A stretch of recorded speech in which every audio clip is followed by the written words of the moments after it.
and I don't want to deal with whatever the COPPA is, so this is not made for kids. Ahem. But I'm going to run through just some short sets real quick. Because again, I'm like being a responsible human and doing work things and making money to live life and stuff and make a baby and stuff. I'm doing that, which is pretty cool. Um, okay, short sets. There's going to be no energy. This is just going to be my truest voice, the most monotone man to exist. I gained a bunch of weight recently, which you can't tell by just looking at my face. But you learn stuff when you gain, like, I gained 60 pounds in just over a year.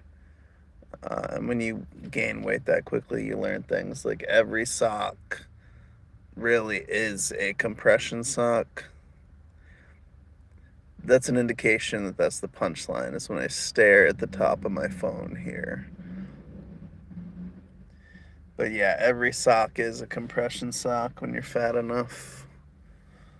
Every pant is a compression pant, really. If I was half the man my father was, though, I would be 300 pounds and like just under 3 feet tall. Because that's true, my daddy was a very big man. It's basically like Big Pun without the rap career. Puerto Rican, 5'8", 600 pounds. Um, Man on the couch. That was my dad. So you could say my dad puts the fat in father. If he wanted to, he does not talk to me anymore. So like, feel free to make fun of him. You could say my dad puts the fat in father. You could also say Caitlyn Jenner puts the her in father, which is potentially controversial.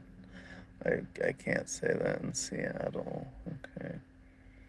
My dad did work at KFC though growing up. I was very excited to join him. Um, but he left when I was 9 before I started my working years. So I never got to work at KFC. But when I lived in Philly, I lived in Philadelphia in first grade. And my neighbor, I remember there was a little feud in the city. One of my neighbors thought my dad sold drugs. So she was yelling at him, "You sell drugs." And he's like, "I don't sell drugs. I sell chicken. Come on down to my work. I'll buy you a bucket." And that stuck in my head forever. There's just certain fat quotes that are stuck in my head. He was also so fat that when he heard the Foo Fighters for the first time in the 90s, he thought they were the Food Fighters. He heard Food Fighters. So he was like, "Yeah, that's like what we do working at KFC." All right. What else? What else about being a fat piece of shit? I did grow up in Maine, which is mostly trees. But when I was like, I remember being like 6 years old, and we had this awesome game at the arcade, the Auburn Mall, called Feed Big Bertha, which, if you have not heard of it, uh, is basically a 600-pound animatronic Karen in this machine with ball pit balls, like the red, green, blue balls, and you would throw them into her mouth.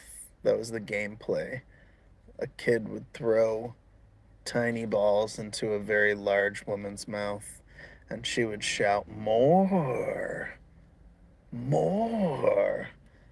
I'm hungry." So I don't know if that was like early fat shaming or body positivity or what that was, but that was the game of my childhood. Speaking of games, I peed on a Sega Genesis when I was like 8 years old. Like, we luckily had two Sega Genocide, but um, I did the sleepwalking thing as a kid, and I was sleepwalking, and I peed on a Sega. There, I'm being vulnerable. Okay. I've been doing this for 5 minutes now, so that's gonna be good enough. Okay. That should be good.